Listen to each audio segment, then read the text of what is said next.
La varicelle est une pathologie bien connue, car nous y avons quasiment tous été confrontés pendant notre enfance. En effet, 90% des enfants entre 1 et 14 ans sont infectés par ce virus très contagieux. Il s'agit de l'agent pathogène VZV, virus de la varicelle et du zona. Ce dernier est transmis par les voies aériennes ou par des lésions cutanées riches en virus. La primo-infection se traduit par la varicelle. Elle se caractérise par une éruption vésiculeuse précédée de manière inconstante par un état fébrile et un rash cutané débutant sur le tronc et s'étendant ensuite à tout le corps.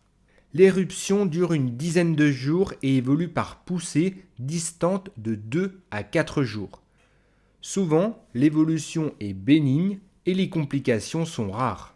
Le virus de la varicelle, suite à la primo-infection, va persister à l'état latent dans les ganglions sensitifs neurologiques de la moelle épinière.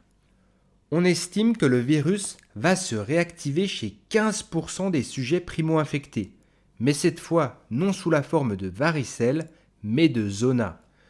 Contrairement à la varicelle, nous avons une éruption vésiculaire particulière et douloureuse, avec une topographie unilatérale et radiculaire évoluant en 15 jours. La localisation intercostale est la plus fréquente, mais la conjonctive peut également être atteinte. C'est le zona ophtalmique. Quels sont les traitements de ces deux infections ?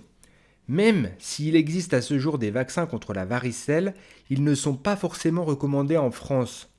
En effet, en cas de couverture vaccinale incomplète, l'âge de contamination par le virus de la varicelle risque d'être plus tardif, avec des formes graves plus fréquentes. Pour la primo-infection de la varicelle, un antiviral peut être prescrit de type acyclovir, surtout pour les formes graves.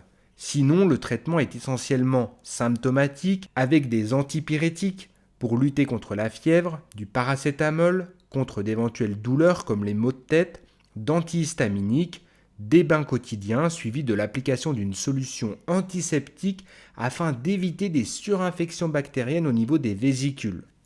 Pour le zona, le traitement est essentiellement antalgique avec les antidouleurs et également des antiviraux chez les sujets à risque de formes graves. Voilà pour cette vidéo qui, je l'espère, vous a plu. Si c'est le cas, n'hésitez pas à mettre un pouce en l'air et à vous abonner à la chaîne si ce n'est pas encore fait. Merci de votre écoute et de votre attention. Je vous dis à très bientôt sur Educa Santé.